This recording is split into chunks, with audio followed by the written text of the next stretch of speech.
2K or Colin. I am the creator of Hogleg, and this is Stitched.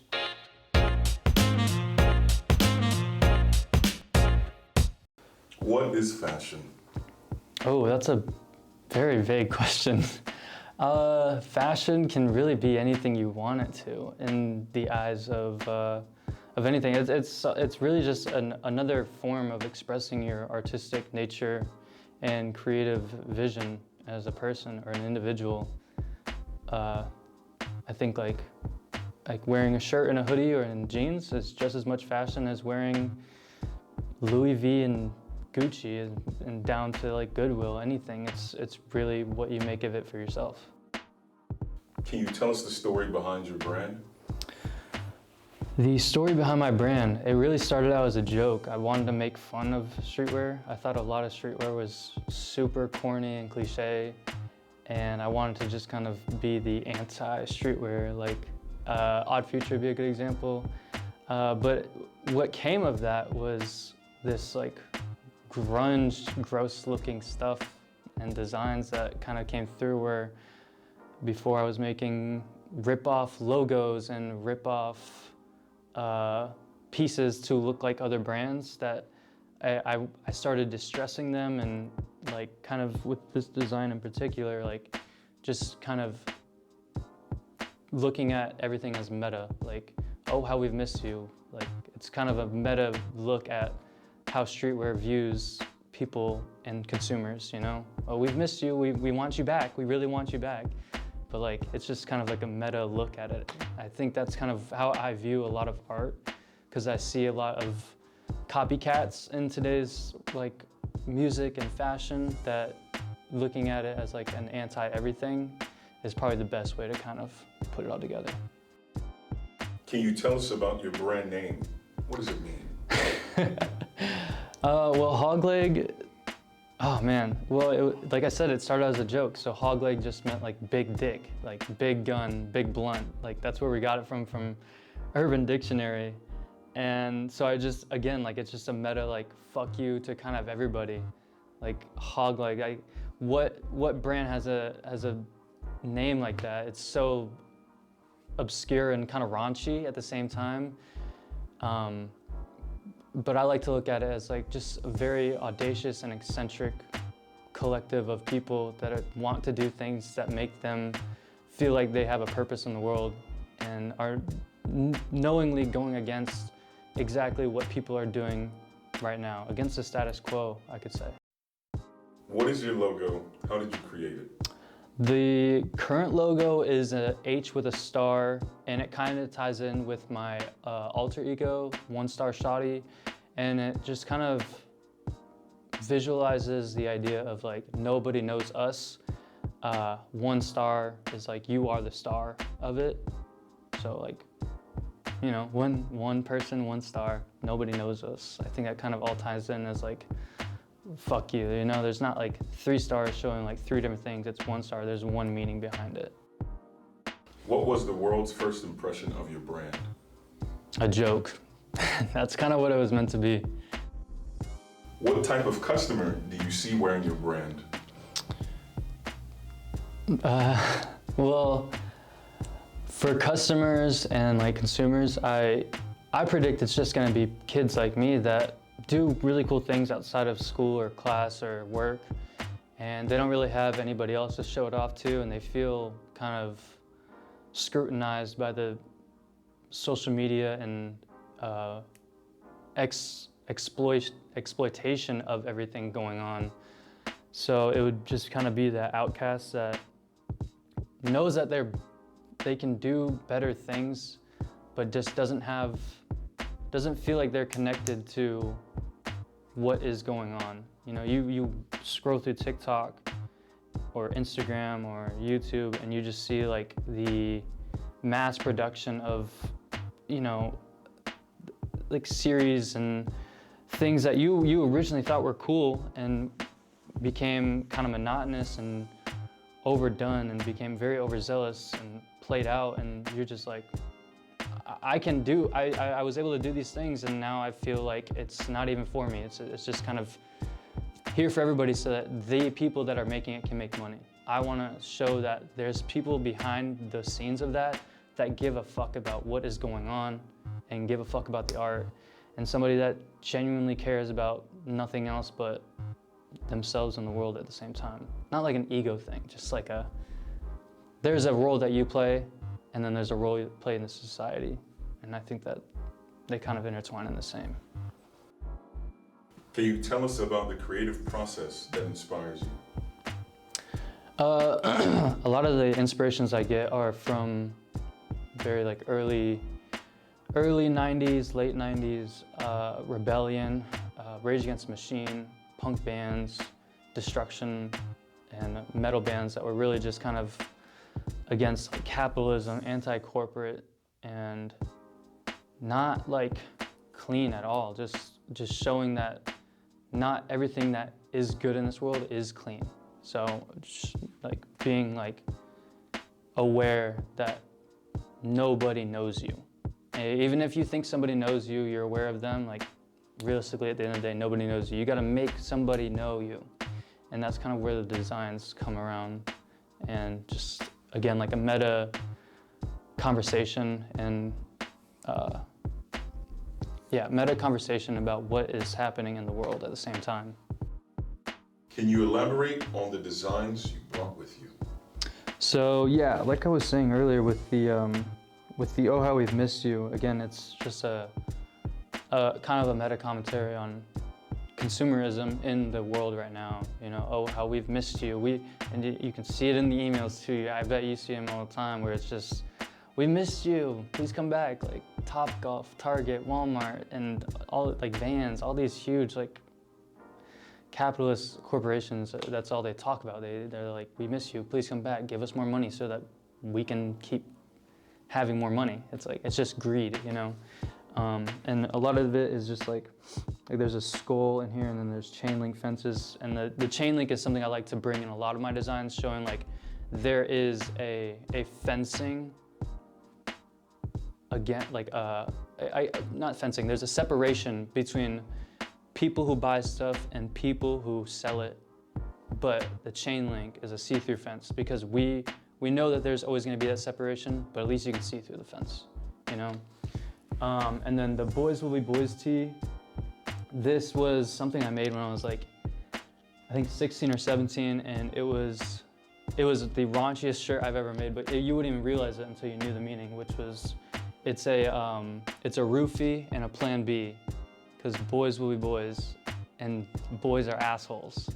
So I think this is one of the coolest shirts I've made, definitely one of the raunchiest, but without knowing the meaning behind it, it just looks like a very plain t-shirt, which is kind of the idea I like behind it as well, so. What fabric and materials did you use for these designs?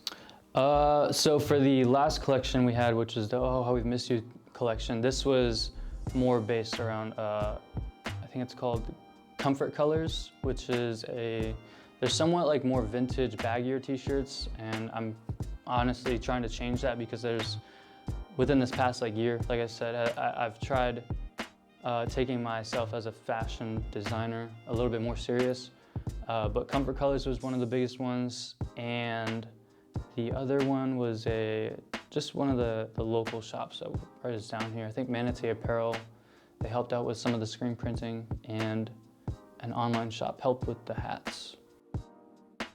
Any trims or accents we should be aware of? The only small detail I have on the shirts right now is the tag, and I'll let you get like a close-up of it because it's kind of ironic, but the stitching on it was hand done. Like, it does not look pretty at all, which is something I really like. And then at the bottom of it, it says it's pretty underground. You've probably never heard of it. It's again like a meta irony thing where it's like, yeah, it's really underground. You definitely have not heard of us. And again, like I'm playing off of the whole like joke as a clothing brand trying to come up, like we're pretty underground. How would you incorporate these designs in an outfit? I guess this is a pretty good example of one right now where I'm just kind of throwing it with some baggy pants and a little long sleeve under. A lot of the designs I like to incorporate if I'm wearing it out. I always try to wear like the baggiest shirt because I'm a really skinny dude, so I don't like to show off how skinny I am with shorter t-shirts. And then just like some baggy pants and some big or really skinny shoes that kind of have like a grunge look to it, but also kind of show a good shape and proportion of what your body works with. How has starting your brand affected your life? I think it's affected it positively, really positively. I've met people I would have never met in my life if I didn't start this on my own. I've done things, I've taken risks that I would have never taken unless I thought that this would go somewhere, and believing in it wholeheartedly. And actually it kind of helped me get my job at this place that I work now, because they asked, what is Hogleg? And I had to explain what that was to people that work in like a corporation, and kind of being able to use that as something on my resume is insane, something that I made myself, you know? What change did you have to make personally to see your brand succeed? I had to be a lot more selfless and empathetic to people that actually give a fuck about what you're doing. When I started it, I thought that this was just as much as a joke as people took it. So I didn't really care what people thought of the brand. But once I realized I wanted to actually make this into something I cared about and I wanted people to care about, I had to realize that I need to put a lot less of self into what people think about it, because not everyone is going to like it, and showing that I care about my audience just as much as I care about myself. Has there ever been a time where you felt like giving up on your brand? There was one time I did give up on my brand, and that was because of college. Biggest mistake I ever made. And I guess right now has kind of given me a little bit of an obstacle. I've had a lot of life changes within the last 3 weeks, and the trajectory of this brand is definitely going to be in a haywire state, but that's kind of what I love about it, is the chaoticness that it can get into.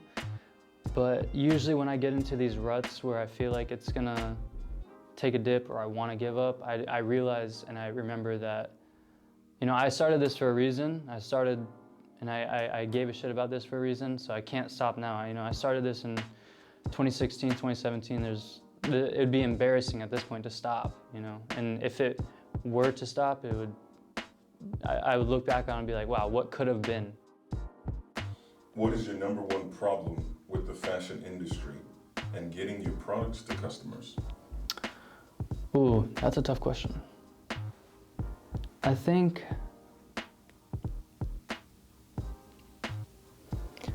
a lot of people take themselves too seriously, and it gets caught up in what you wear, how you wear it, and who, quote unquote, you're wearing. And I think that TikTok has really changed how people consume everything, from music to clothing to, I mean, down to even how they're buying houses, really. So I think that was the biggest change that I've noticed. And getting my products to customers has changed a lot, because I can't just show these cool visuals I really liked making to hype up this product. I have to also show off the product, show detail shots, and really get into the nitty-gritty of like what makes this brand. And if you're on 10, it's working. If you're not, nobody is giving a fuck. And that's where I'm in the middle, where it's like nobody's really giving a shit, but that's also what's making me grind a little harder. How do you see fast fashion affecting the world? Oh, I think if you don't know anything about fashion or you don't know anything about clothes, it's really not the worst thing. I know it's a negative effect on people and the world itself. I don't agree with it or accept it, you know. Or let me say this. I don't agree with it, but I accept it, because it helped me out when I was growing up, trying to understand like what fashion was and what I wanted to wear. But at the same time, there's, not to belittle what I'm doing, but there's nothing I can do to stop it. Like H&M, Zara, I mean, any brand that is like just hopping on trends, fast fashion, etc. They're getting sales regardless if you're buying from it or not. I don't buy from those brands because I don't support what they're doing, but they're gonna keep moving with it regardless, and it's gonna make the world a shitty place. There's nothing I can particularly do about that, but I'm gonna always say I don't support it. I think that it is the scummiest of the scum. What was the highest point so far behind your brand? Definitely these last like couple months. I would say these last couple months it's been great. The amount of support we've gotten from not even just the clothes, but the album and on our TikTok, our social medias, the collective itself of individuals that are supporting and creating art with us that are, we call it goblins. They are just an amazing group of people. Live streaming myself on YouTube with music reviews has helped a lot. And just really putting myself out there and kind of being vulnerable with the state of art that I am at right now actually includes a lot more people in on what you're doing than just kind of blocking them off. If someone was in your shoes starting a brand, what advice would you give them? I think the biggest advice I would give somebody starting out a brand is to not take it too seriously, and don't stop when you hit one obstacle. There's gonna be a million obstacles out there that's gonna try to stop you no matter what. And if you really wanna do it, you can make it happen 110%. And just keep making work, keep making art, whether that's in your room on a journal or, I mean, that's like the biggest advice I've heard from every single other artist I look up to is like, if you don't have the specific outlet you want to make right now at the moment, try another and try any sort of creative endeavorment you want to pursue. You can just try it out. You know, it will never hurt. It will only help you out because you're learning a different medium and you're able to pursue a different creativity in a different spot, and you can include that in your brand as well. Why does Hogleg matter? I think that Hogleg matters because it gives people that don't enjoy what is happening right now, from the trendy copycats in music and fashion, a place to feel like art actually matters. I think that we can look back at a lot of the music and fashion and artwork from the 90s and appreciate it because nobody was trying to clout themselves out. They weren't trying to go for a TikTok viral bar or piece, you know. They were just making it for the sake of making it. And that's the reason why Hogleg exists, is to make it for the sake of making it and prove that we aren't here to provide TikTok snippets. We're here to provide things that can continue on for years to come. Who are the goblins?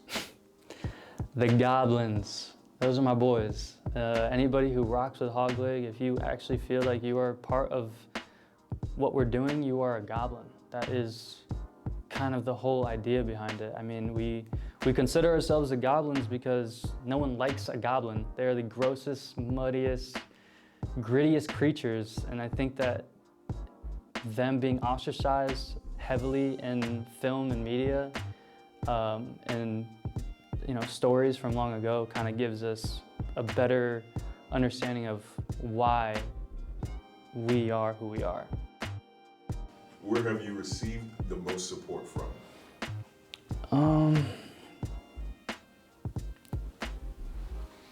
I guess it would really have to be from the people that finally are able to kind of see the vision. You know, I constantly feel like I undersell myself with what I'm doing, and then there's finally like a couple of people that see what I'm doing and they can kind of understand where I'm headed, and those are where I feel I set myself very well in. It's the environments of people like Ryder Curry, Zio Mari, B-Love, Dark Knight, Lil Clouds, Girls Club, Bloody Ken, Cozy. These people that have been making music for a long time that no one gave a shit about. And these are all people from Florida and I think one's from Texas. Like, these are all people from like not huge towns, but towns to where they have seen people grow and prosper, and they know they can do it themselves, but nobody has really given a shit about them. And us collectively are able to make that happen for ourselves, because we just are able to just like keep building on top of each other. Like, Ryder has a video, I'm shooting the video. Zio Mari has a video, I'm gonna help shoot the video. I need a video, they're helping me out. We want songs together, we've all got it. They wanna help shoot for a brand, I'm there too. You know, we're all just like constantly working with each other, and that's where I find a lot of familiarity and actually like giving a shit, you know, like caring about things that they just see the vision of it. Any new pieces coming out soon? I have so I'll give you this. The plans from here on out for Hogleg are just gonna be once a month drops. I'm kind of taking a break on collections. I think I put a little too much of what I wanted out and no one was really able to appreciate it. So kind of like singles up to an album, I wanna work on just once a month piece where I drop a piece and then I'm able to repost, actually make people care and see it before I move on to the next one. And I think I'm planning for that to happen starting in June or July. How do you plan to take your brand to the next level? Being more transparent with what I'm thinking about as far as what I want our message to be and how I want that to be artistically shown. You know, whether that's like more music videos, more music, period, more clothing that is just transparent with the messages that we are saying and are driving home all the time as a collective. What do you want people to remember about your brand? Nobody knows us. What can the world expect from your brand going forward? The goblins will not take no for an answer, and that's pretty much it. I mean, everything that you have seen or people have actually given a shit about has only been just the last like 3 months of work. So you can expect a lot more with how fucking driven we are. I mean, 2023 and 2024, that's all you're gonna see from us. Where can people find and purchase Hogleg? Hogleg.co. That's it. That's it. I appreciate it, man. No problem. Come on. That's a wrap. Let's go.